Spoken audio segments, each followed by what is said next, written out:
Welcome to Fundamentals of Chest Radiography. My name is Dr. Andras Székely. I am a chest radiologist at University of Debrecen Kenizzi Gyula Teaching Hospital. I have been teaching this course for about 10 years now, but due to the COVID-19 pandemic, I have decided to put all my study material online for my students to view and to listen to. Today, we're going to talk about the psychology behind diagnostic reading, more specifically, visual perception. If you take a look at these two images, you can see some nice examples of an optical illusion. Here is a chest radiograph, which is a little bit funny because the same image has been mirrored onto itself. That's why you can see, for example, two aortic knobs, or you might see the right-sided marking in the lower right-hand corner, which should be right up here, etc. On the right-hand side is the so-called Müller-Lyer optical illusion. So here are three horizontal lines, and the question is, which one do you think is the longest? If you're quick and you do not take time to observe the lines in more detail, you might jump to the conclusion that the middle line is the longest. However, if you observe them thoroughly, you will see that all three of these lines from here to here and from here to here are equal in length.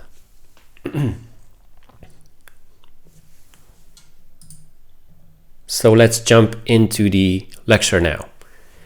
Let's picture the following situation. There is an ideal hospital with an ideal radiology department where we have a doctor who is working late in the afternoon. So Dr. Karev usually works from 9 to 5, and he reads a lot of chest x-rays and chest CTs per day. But now it is 4 p.m. He doesn't get much of a workload, so he's kind of bored. He's also tired because it's late in the afternoon now. But he gets this chest x-ray, which you can see on the left-hand side of the image. And my question to you is, how long do you expect him to be looking at this image before he decides that this is normal or it is abnormal? Now, he doesn't know, but we know that there is a potentially curable lung cancer visible on this image. So how long do you think he will look at this? 2 minutes? Maybe less, 1 minute? You have to know that an expert radiologist or a consultant should turn about 30 films per hour, but that includes looking at the image, dictating the image or typing up the image, and manipulating the computer in all various manners. So 30 films per hour. How much time do you think he has to be looking at this image? What if it was your chest x-ray? How long would you like him to be looking at this chest x-ray? Would you be happy with 2 seconds? It turns out that you only get 0.2 seconds. A recent study discovered that expert radiologists are able to detect 70% of all lesions visible on the chest x-ray in about 1/5 of a second. Let's stop and think about that. 1/5 of a second, and an expert chest radiologist will know that the chest x-ray is abnormal or normal, and he will probably be able to correctly identify where the lesion is.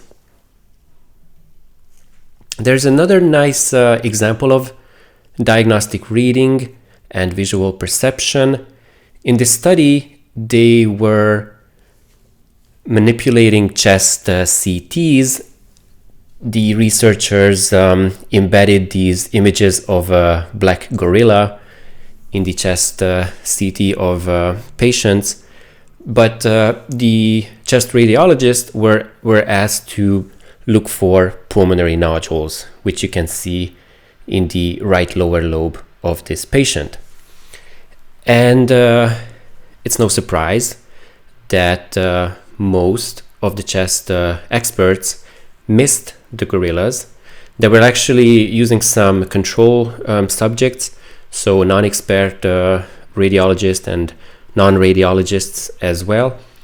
And it turned out that 80% of radiologists and 100% of non-skilled observers failed to perceive the gorilla. So they didn't report it, they didn't say that they saw it, etc.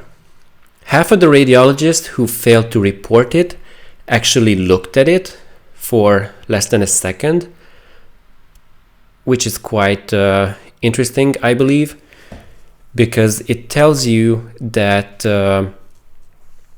even though experts scanned the image thoroughly, and even though they visualized the gorillas, they couldn't perceive it, so their brains didn't signal that there is something abnormal there, because they were looking for pulmonary nodules. So there is actually a big difference between looking at something and consciously perceiving it. So all in all, as a radiologist, I know that I'm not good at everything. I am good at narrowly focusing on a certain task, like these guys were. So these subjects were asked to look for pulmonary nodules. They were doing that. They were focusing on just round hyperdense lesions, and thus they were not perceiving the gorillas.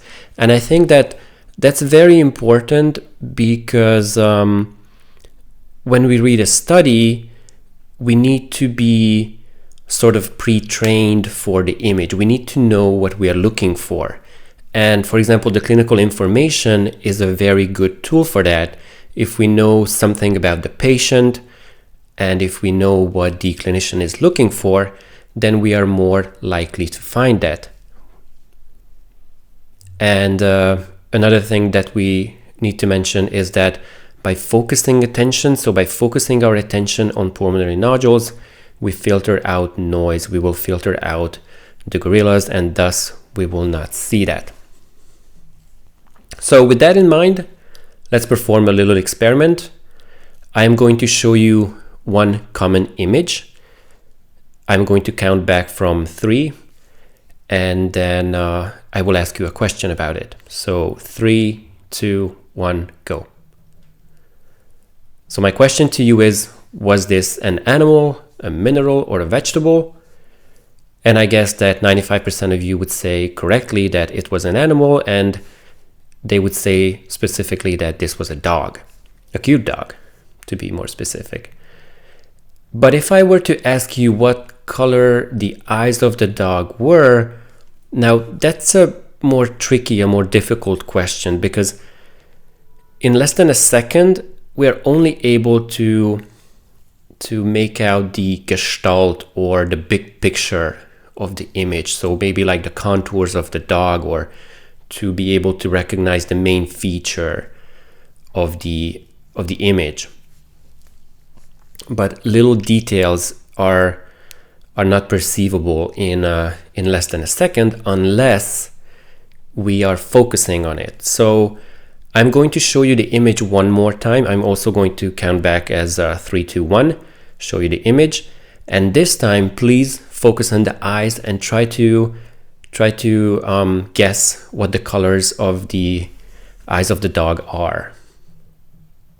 I'm sorry, I forgot to count back from 3, 2, 1, but I'm sure that most of you saw that this dog has a brown eye and a blue eye, and I'll show you that one more time. So here is my friend's cute little dog. He's a mix of a husky and something else, I don't know, but it's a very cute dog. So this is a nice example, because based on this image and based on this experiment, we can say that you are an expert at looking at dogs because you were able to tell me the color of the eyes of the dog in less than a second. It was actually probably about 0.2 seconds. So in terms of radiology, as I said before, it's very important for us to train our eyes and to train our brains at the same time. We can train our brains by learning about diseases. If you take a look at these two images, both of these are cases of right-handed total pneumothoraces. They're not the same patient.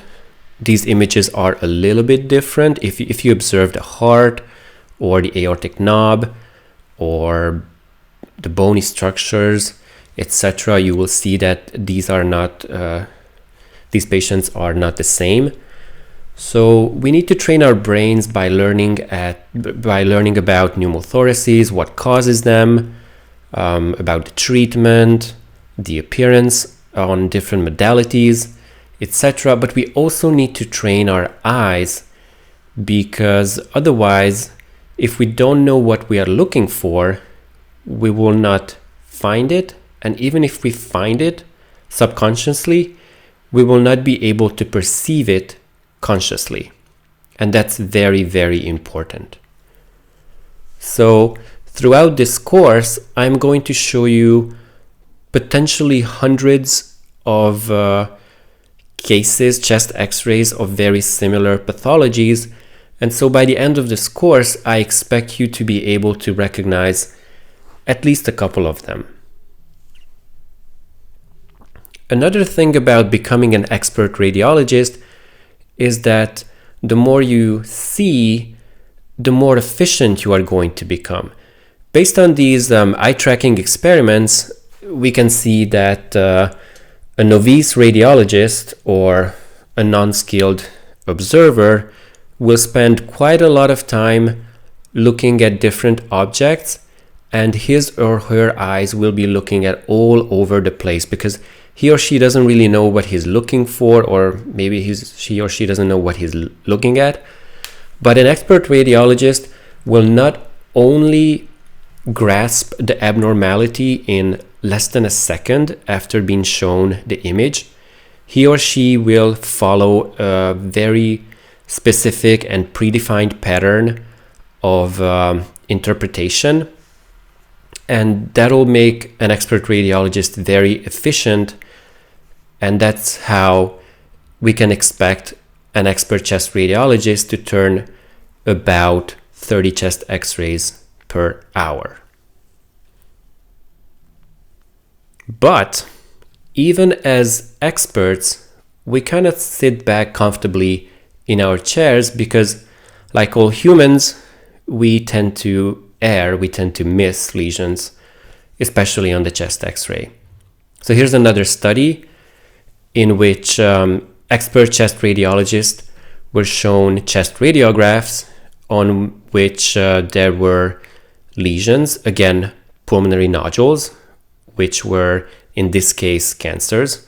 Well, you should know that not all pulmonary nodules are lung cancers, but some of them can be lung cancers. But in this study, all pulmonary nodules were lung cancers, primary and small lung cancers. So they were asked to look at these images, and they were asked to answer the question, do you see anything, or is it just a normal chest x-ray? Now, this study is dwelling into the way our brains work, because you should know that our brains are naturally lazy. Our brain has what we call a system 1 part and a system 2 part. The system 1 is the lazy part that will tell us that a chest x-ray is normal. It'll make us simplify things and not think too much about anything. System 2 is the part of our brain with which we can do wonders and make wonderful diagnoses and potentially save patients' lives. However, it's not working all the time because you need to consciously activate it. So let's go back to this study in which the chest radiologists were shown chest x-rays with potentially visible pulmonary nodules. Now, as I said, the experts had to answer the question, can you see anything or not? And again, they were utilizing special equipment with which the eyes of the radiologist were tracked. And at the end of the study, of course, some of the lesions were reported, some of the lesions were not. And so the radiologists were asked to come back and to elaborate on the chest radiographs that they found negative or normal.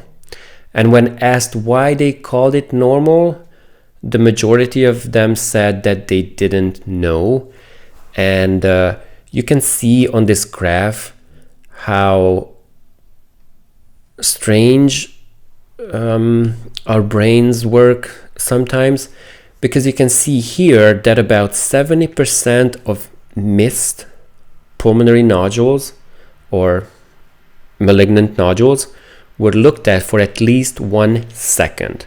40% were looked at for 2 seconds, and about 30% were looked at for 3 seconds. But none of these were reported, even though the experts looked at those nodules. So two things are working here, or can be the answer to this problem. Either system 1 is dominant or was dominant with these doctors, and they consciously decided to call the chest x-rays normal, or they just forgot how they came up with the diagnosis. And if you enjoyed listening about the psychology behind diagnostic reading and radiology, I would like to recommend to you Dr. Anthony Tom's talk that appears at the Royal College of Radiologists website. He is a lecturer from the Norfolk and Northwich University Hospital. It's a wonderful talk on which I based my talk on, but his talk is almost an hour long, and he will go into much deeper into the psychology of diagnostic reading. And if you like reading books, then I would recommend you to read this book by Daniel Kahneman. It's titled Thinking Fast and Slow, and it's a wonderful journey into the psychology of how our brains work. I would like to thank you for your attention. I hope you enjoyed this talk, and I will see you soon with lesson 2.